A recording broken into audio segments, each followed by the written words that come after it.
इधर मोदी लेकर आए कानून, उधर योगी ने शुरू करवाया सर्वे। आ गई चौंकाने वाली रिपोर्ट। आजम खान हो या अफजाल अंसारी, इमरान मसूद हो या फिर अतीक का परिवार, सबकी खुली कुंडली। 2,14,707 प्रॉपर्टी का होने वाला है हिसाब।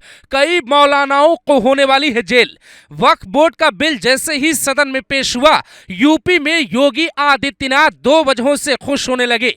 पहला, उनके बुलडोजर मॉडल को एक तरह से केंद्रीय मंजूरी मिल गई थी, और दूसरा, वक्फ बोर्ड पे जैसा कंट्रोल योगी चाहते थे वो अब मिल गया है। उधर बिल पेश होने की तैयारी हो रही थी, इधर योगी सरकार ने अपना सर्वे शुरू करवा दिया है। और जो शुरुआती रिपोर्ट सामने आई उसके मुताबिक आजम खान से लेकर अफजाल अंसारी और इमरान मसूद से लेकर अतीक के परिवार तक का नाम एक रिपोर्ट में आने वाला है, जिसमें लिखा है किसने कितनी जमीन किसे दान दी, किसने कितनी जमीन वक्फ बोर्ड के कौड़ियों के भाव में खरीद ली और किसने वक्फ बोर्ड को कितना चूना लगाया।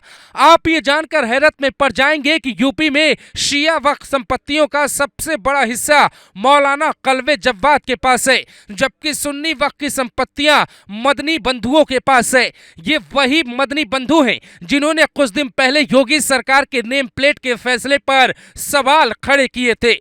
ऐसे में नया कानून बनने के बाद उन मौलानाओं पर क्या होगा जिन्होंने जबरन वक्फ की जमीनों पर कब्जा किया था। खुद समझिए ये आंकड़े क्या कहते हैं। यूपी में कितनी है वक्फ बोर्ड की जमीनें? देश भर की कुल 8,40,000 प्रॉपर्टी में से अकेले यूपी में 2,14,707 प्रॉपर्टी यूपी वक्फ बोर्ड के नाम पर है, जिसमें मस्जिद, मदरसा, कब्रिस्तान और कई मकबरे हैं। यूपी में वक्फ बोर्ड की ये प्रॉपर्टी भी दो हिस्सों में बटी हुई है।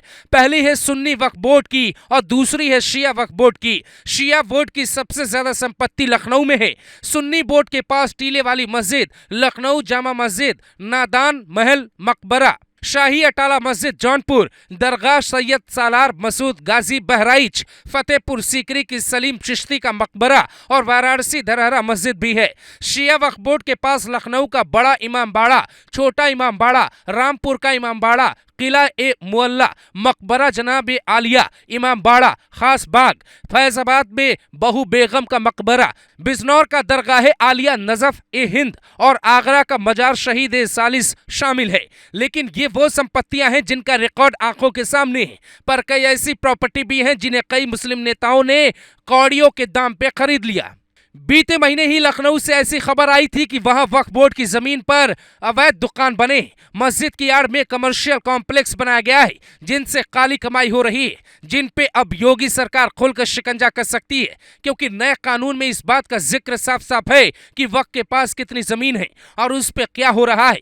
इसकी जानकारी जिला कलेक्टर के पास होनी चाहिए। सरकार इसका पूरा रिकॉर्ड रखना चाहती है ताकि वक्फ की जमीनों पर कोई अवैध कब्जा न कर पाए और ऐसे में किसी जमीन पे मनमानी न कर पाए। चूंकि यूपी में वक्फ बोर्ड की सबसे ज्यादा जमीनें हैं और बीते दिनों नजूल भूमि को लेकर भी योगी सरकार विधेयक लेकर आई थी, तो यूपी में ही सबसे ज्यादा सवाल उठने की संभावनाएं हो सकती है।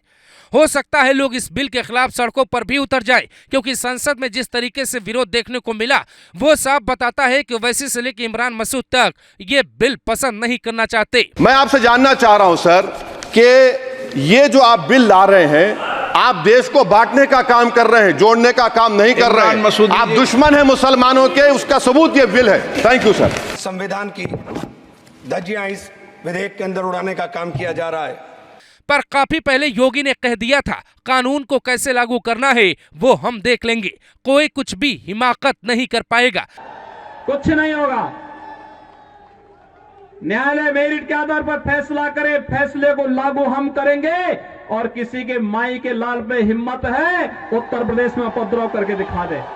योगी का यही कॉन्फिडेंस उन्हें बाकी राज्यों के मुख्यमंत्रियों से अलग बनाता है। इसीलिए बिल पेश होने के बाद भी कई मौलाना खुद अपनी संपत्ति का ब्यौरा जुटाने में लग गए।